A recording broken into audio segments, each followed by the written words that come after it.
Hi friends, केम छो? मजामां? तो आज આપણે બનાવીશું માખણમાંથી ઘી. માખણમાંથી ઘી બનતા તો તમે લોકોએ જોયું જ હશે, પણ પાણીમાંથી ઘી નીકાળતા તમે લોકોએ નહીં જોયું હોય. તો આજે આપણે બનાવીશું માખણમાંથી ઘી અને બીજી એક નવી ટ્રીક સાથે આપણે મીઠાઈ પણ બનાવીશું. તો ચાલો બનાવીએ માખણમાંથી ઘી.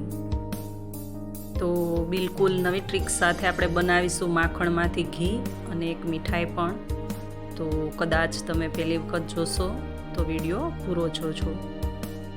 અને મારું કામ છે તમને લોકોને રેસીપી ઇઝી પડે એવી રીતે બતાવવાનું. તો વિડીયો અંત સુધી જોજો. જેટલી મલાઈ હોય એટલું જ માખણ, ને જેટલું માખણ હોય એટલું જ ઘી આપણે બનાવીએ છીએ. તો શા માટે ઘી બહારથી લાવવું? તો ઘરે જ ઘી બનાવીએ. ચાલો બનાવીએ ઘી. ગેસ ઓન કરી એક પેનમાં આ બધું જ માખણ એડ કરી દઈશું ને ગરમ કરી લઈશું. આ માખણ આશરે 1 kg આસપાસ હશે. આ રીતે ધીમે ધીમે ચલાવતા આ વ્હાઈટ પાર્ટ જે દેખાય છે એ બ્રાઉન કલરના થઈ જશે અને ઘીમાં એકદમ આ રીતે બબલ્સ દેખાશે. ત્યારે ઘીની સાઇન હશે કે ઘી તમારું રેડી છે. જો તમારી પાસે ટાઈમ હોય ને ગેસ સ્ટૂલ પાસે તમે ઊભા હોય તો તમે મીડિયમ આંચ પર બનાવી શકો. અને જો ટાઈમ ન હોય તો એકદમ લો ફ્લેમ પર 10 થી 15 મિનિટ જાતે જ થવા દો. છે ને તૈયાર એકદમ દેશી ઘી. તો શા માટે બહારથી લાવવું? ઘરમાં જ બની જાય તો બહારથી શા માટે લઈને ખાવું? 1 kg આસપાસ આપણું માખણ હતું. તો 1 kg આસપાસ આપણું ઘી પણ તૈયાર છે. આ રીતે ગળણીથી એને ગાળી લઈશું. મિત્રો, કહેવત છે કે ઘી જ્યારે સીધી આંગળીથી ના નીકળે ત્યારે આંગળી ટેડી કરી લેવી જોઈએ. તો શાયદ આજે એ ટ્રીક આપણે અજમાવીશું અને જેટલું ઘી આપણે કાઢવાનું હતું એટલું તો ઘી આપણું નીકળી ગયું છે. બાકીનું ઘી આપણે આંગળી ટેડી કરીને કાઢીશું. મિત્રો, આ ઘી તૈયાર થાય છે ત્યારે પાછળ વેસ્ટેજ મટીરિયલ પડ્યું રહે છે એને ગુજરાતી ભાષામાં કહેવાય છે કે કીટું. તો આ જે કીટું બાકી રહી જાય છે વેસ્ટેજ મટીરિયલમાંથી પણ આપણે ઘી બનાવીશું. અને એ નવી ટ્રીક શાયદ તમે પહેલી વાર જોતા હશો તો જોતા રહેજો આગળ. માખણ અને પનીરની એકદમ ઇઝી રીતનો વિડીયો મેં આગળ બનાવેલો છે. એ હું ડિસ્ક્રિપ્શન બોક્સમાં લિંક આપી દઈશ, ત્યાં જઈને જોઈ શકશો. તો 1 kg ઘી આપણું એકદમ તૈયાર છે.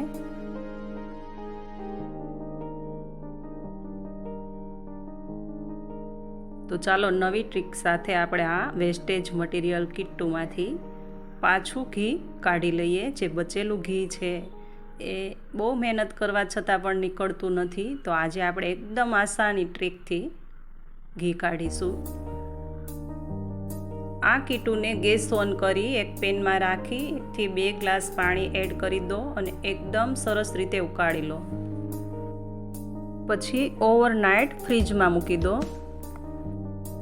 મોર્નિંગમાં જ્યારે તમે જાગો છો ત્યારે આ પેનને ફ્રીજમાંથી બહાર કાઢી લેવી અને એકદમ હળવા હાથે આપણું આ ઘી પાણીમાંથી બહાર કાઢી લઈશું.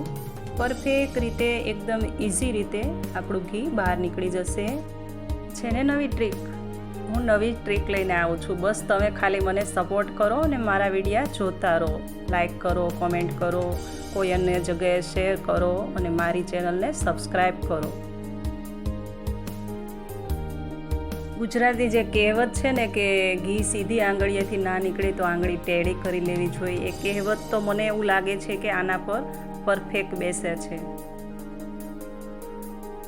બાકી આમ જો આપણે આ કીટાની અંદરથી ઘી કાઢવું હોય ને તો મહા મુસીબતે નીકળે છે. અને મોસ્ટ ઓફ લેડીઝને એ જ પ્રોબ્લેમ હોય છે કે કીટામાંથી ઘી નીકળતું નથી ને મહેનત બહુ ઝાઝી થાય છે. બસ, તો આ રીતે આપણું આ બધું જ ઘી નીકળી ગયું છે અને આને એકદમ ગરમ કરીને ગળણીથી ગાળી લેવું એટલે ફ્રેશ ઘી તૈયાર થઈ જશે. જોઈ શકો છો આ રીતે પાણી એકદમ અલગ છે, આમાં બિલકુલ પણ ઘી નથી. હવે આમાંથી પણ કંઈ બનાવવું જોઈએ તો ચાલો આપણે કંઈ મીઠાઈ બનાવીએ. તો આ બચેલું કીટું છે એમાંથી મીઠાઈ બનાવીશું. એકદમ આ રીતે ઘીથી અલગ, પાણીથી અલગ, એકદમ કોરું થઈ જાય પછી જ આપણે મીઠાઈ બનાવીશું. અહીંયા મેં 1 વાટકી ખાંડ લીધેલી છે. થોડું એવું પાણી એડ કર્યું છે, ખાંડ ડૂબે એટલું જ પાણી એડ કરું. આ રીતે એકદમ સૂકું ડ્રાય થઈ જવું જોઈએ આ કીટું. ને આ ખાંડની ચાસણી બનાવી લઈશું. આ રીતે 1 તારની ચાસણી લઈશું. હવે આમાં આ બધું જ કીટું એડ કરી દઈશું ને મિક્સ કરી લઈશું. મિત્રો, આ ચાસણી તમારે મીડિયમ આંચ પર બનાવવાની છે. જ્યાં સુધી 1 તાર ન બને ત્યાં સુધી આ કીટું એડ ન કરવું. આ રીતે થોડું ઘાટું થાય એટલે એક બાઉલમાં કાઢી લઈશું અને સેટ કરી લઈશું. ઉપરથી આ કૂકીઝ લીધેલી છે, એનાથી હું ગાર્નિશ કરીશ. કાજુના ટુકડા છે, કૂકીઝ છે, આનાથી ગાર્નિશ કરીશ. એકદમ સરસ એવી આ મીઠાઈ બનીને તૈયાર થાય છે. તો તમે પણ બનાવજો ને મને જણાવજો કે કેવી લાગી તમને આ રેસીપી. ફરી મળીશું એક નવી રેસીપી સાથે. ત્યાં સુધી આવજો. Thank you for watching.